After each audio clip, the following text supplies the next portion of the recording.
Hey everyone, it is Stephanie here with Infernal TV, and I'm here with Matt of Cryptopsy. So, how are you? I'm good. I'm happy to be back on Infernal TV with Stephanie. She's always awesome. She's interviewed us. I think it's my third time on, maybe the fourth time. I can't remember. I haven't counted, honestly. I've interviewed you guys so much, but it's always a joy talking to you, and I'm just Absolutely. genuinely a fan of the band, so that helps too. Absolutely. Good. Well, that's nice. Awesome. So, you're on tour over in Europe right now. How has it been so far? It's really been wonderful. We're on tour with Decapitated, Warbringer, and Carnation.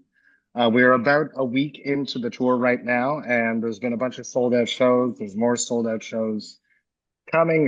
We started off in the UK and made our way up to Scotland, and now we're in Wales, which we haven't really done much Welsh shows. We're in Swansea, which is somewhere that I think I've never been before. It was a fantastic show. The crowd was crazy, body surfing. It's been a really good vibe on the bus, and the response to the new song that we're playing is going over really well, and people seem to be really into it and excited, which makes us excited. Uh, Back and forth, reciprocally. Close I enough. think that's the word. I think that's a word. Yeah, it's a you're I get what you're trying to say.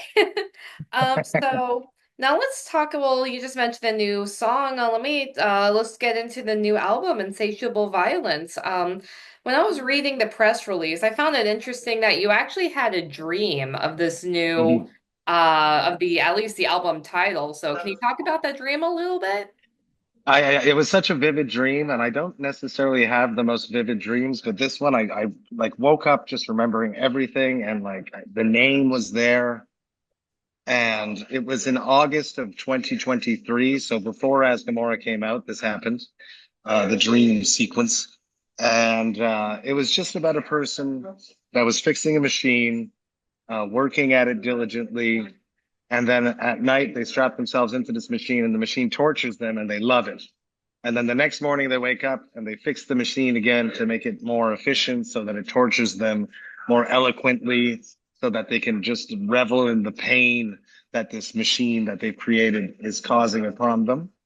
And the name was immediately in my head.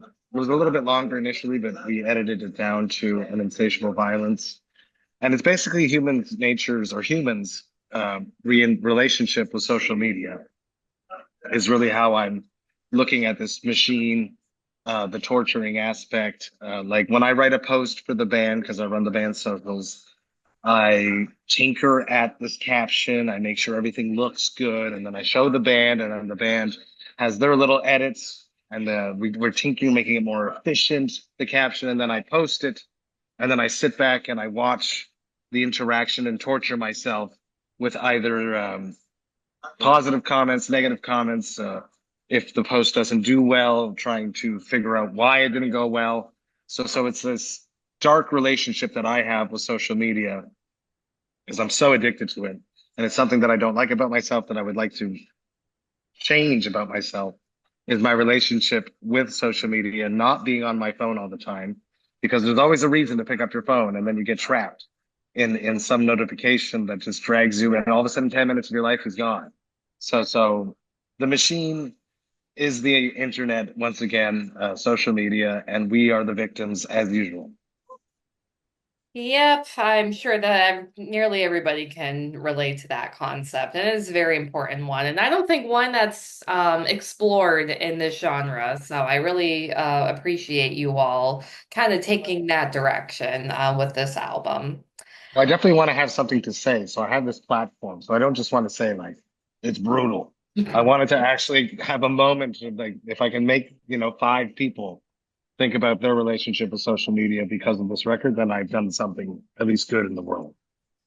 Awesome. That's a good way to look at it. But from what I've heard of the album, I really feel like you took everything to the next level. Like your vocals are the craziest, the musicianship is like beyond top notch. I think I mean, of course everybody took it, 100 or gave 100%, but I really think that out of all your albums, this one's the one that really goes out there. So, Do you agree? And if so, like what happened during the writing and recording process to where you just like went there? Well, thank you. That's really nice of you to say. The biggest difference on this one is that we didn't wait. We forced ourselves to write in uncomfortable situations because we had a deadline of releasing an album within 2 years as Gomorrah Burns, something that we wanted to do. We know that it's important for the band's trajectory of what's happening. Seem to be on an upswing. And in order to keep that rolling, we wanted to feed the machine, ironically, with with new music. Because Cryptopsy were really like all on the same page. All the members were the longest standing lineup of Cryptopsy, and Ollie has just solidified that by making his decision to step away from cattle decapitation and focus solely on us. So we're definitely all on the same page. We all have a common vision of what Cryptopsy is. And what that is and what we tried to do on this record is to truly honor the legacy of Cryptopsy by being influenced by ourselves, by our predecessors in the band, while trying to remain relevant in 2025. So it's a mixture of those two things that really brought out everything out of us. And it was just writing in on tour in a bandwagon that's moving, writing in hotel rooms on tour, forcing ourselves to do the hard work. And I think it's paid off. The studio session went very smoothly. Chris is always a pleasure to work with. He's a genius. And he pushed me to scream deeper. I have this new project that's going to see the light of day eventually, where I'm doing a lot more high screams. So that trickled its way in as well. And the guys just did a phenomenal job creating a groovy, dark, melodic Cryptopsy album with a lot of weird um, unease and dirtiness. No black metal. We don't want to mix black metal in with death metal. That's been overdone. We wanted it to be more of a neurosis-esque malaise feeling. There's this riff that we have in Malicious Needs that we call it the hangover because it just makes you feel so bad. And that's what we want to bring to the table to mix with death metal. Nice, that's awesome. And now to unfortunately take this interview in a more depressing direction, your former vocalist, Martin Lacroix, he just passed away, unfortunately. And I'm sure that also had a lot of impact on, you know, the whole band on this new album. So, you care to discuss that? I know it's sad, but He was a wonderful human. Every time I saw him, he was a joy to be around. He liked to party. He was extremely creative. Just a nice, wonderful human. I never had the chance to like tour with him, to spend time with him because we both occupy the same position. For everything, everyone, always revered and loved him. And he never sort of sadly got his chance to put his artistic mark on a Cryptopsy release. He was on None So Live, but it's not like he got to contribute something that was his because he was basically doing a bunch of other people's material on that record. So, as a way to honor him and to honor his life and his art, we contacted his family and asked them if they had some pieces of art available, excuse me, for the cover art. And we were blown away right away. Like the four of us got the text messages at the same time with the available pieces, and we all agreed immediately this is the one. And then Flo was like, "Oh, I just wish that there was like a bat on it." And then there was another piece that had a bat. So we commissioned both of those from the family. They were extremely supportive and honored and excited that we were going to have Martin's artwork on the record, which made us happy as well.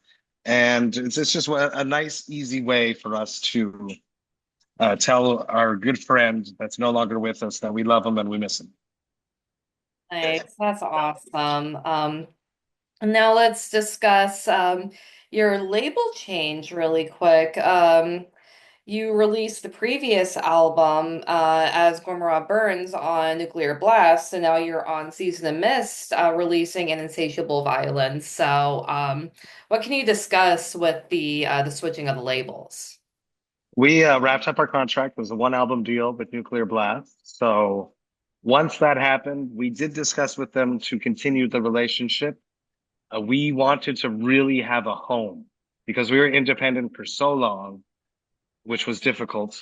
And we really wanted to have a home for the material that we owned. So the Book of Suffering, Tome 1 and Tome 2, the self-titled, the early material, which we still held the rights to, Ungentle Exhumation, Blasphemy Made Fresh, and None So Vile. We really wanted to put all of that onto one label and create a relationship. And Nuclear Blast and Cryptopsy just, we didn't see eye to eye on that. So we started the conversation with Seasons of Mist, and it just happened so quickly. From the initial conversations, we were signing contracts within a month. And I have never been as happy and felt supported and felt important on a record label as much as I do right now on Seasons. They have a wonderful, wonderful team. Their PR team is fantastic. Socialist team is great. And their art department is wonderful. And both Michael and Gordon are legends in the music industry. So we're just excited and happy to be there. Nice, that's awesome. And I'm a fan of the label too. They've been releasing, I think, some of the best albums in the last few years, including yours. So, yeah, in my opinion, you definitely made us a great, great choice. And now we have a little bit of time. You want to talk about Vox and Hops and what you're doing with your Yeah, project? I can announce that Vox and Hops is going to be going on hiatus. I'm going to be releasing my 500th episode in the next few weeks, and then I'm going to have to take a break because I just don't have the energy required to do it properly as much as I used to. I'm very busy with the band. I find myself feeling annoyed when I think about it. So I still love all the beer. It's still a very important thing in my life. I'm grateful that everything that I've done with Vox and Hops, and it might come back, but I feel like after 500 episodes, I can take a little bit of a break. Absolutely, I agree. It is sad. I love your podcast, and I was even a guest on it. You So, were, yeah. I got to get your new yeah, book, Stephanie. Yeah, thank you. I got Um, to get it. I got to get it. I'm sorry, what was that again? But I have to get your new book. Oh, thank you. But yes, but I mean, again, 500 episodes, that I think that's more than what I've released with my website. So that's impressive. But yeah, Thank you. you And deserve a break. I might come back when the band slows down eventually, but we're not slowing down in in the near Which is a future. good So, thing for Cryptopsy. yeah. Yeah, it's like, yeah, it sucks. It's like, oh, no Vox and Hops, but yay, more Cryptopsy. Um, Mhm. so I guess with that being said, let's go into well, so the second to the last question, the plans for the rest of the year. Because if you guys are not slowing down, then what We're is? not slowing down. We are going to announce a North American tour soon. I can't talk about it. And we are going back to Japan. That I can talk about because we've announced that in early December. And we are performing two shows in Tokyo, branded as the All So Vile, which is the beginning of the 2026 touring cycle, where we're going to celebrate None So Vile 30 years. All So Vile is going to be a global tour, and we're in the process of setting that up right now as well. Wow, that is awesome. And then, And if I'm flying to Japan, I'm going to bounce around over there. I just can't talk about it. oh, okay, cool. And now this is the last question, but you can say anything you want, anything that wasn't covered in the interview, or if you just want to thank the fans, promote the album, the tour, whatever, it's all on you. Perfect. Cool. We have a really cool new video coming out next week, which is going to shock a lot of people. It's extremely different and disturbing in the best kind of ways. And I'm excited for people to witness this creation that this crazy French director has come up with. But I'm excited about it. Awesome. And thank you to everyone who watched this interview. Insatiable Violence comes out June 20th. I forgot to write it down. Yeah, so June June 20th. That's right. June 20th, So Cryptopsy. far, I haven't seen any other records coming out on that day. So hopefully, there's not some like big band that's just waiting to crush me. Oh yeah, by the way, Metallica has a new album. No, I'm just kidding. Exactly, something like that, like Metallica or Megadeth or something. Yeah. They all have albums coming out on the 20th. No, I'm just joking. So yes, An Insatiable Violence comes out on June 20th. Cryptopsy is on tour with Decapitated right now in the UK and Europe. And clearly they have a lot of other awesome stuff coming up. So definitely keep up with everything Cryptopsy is doing, because if Matt has to put Box and Hops on hiatus, then there's some big stuff coming up. So uh, Correct. thanks again for to everyone, and stay metal, everyone. Thank you, Stephanie.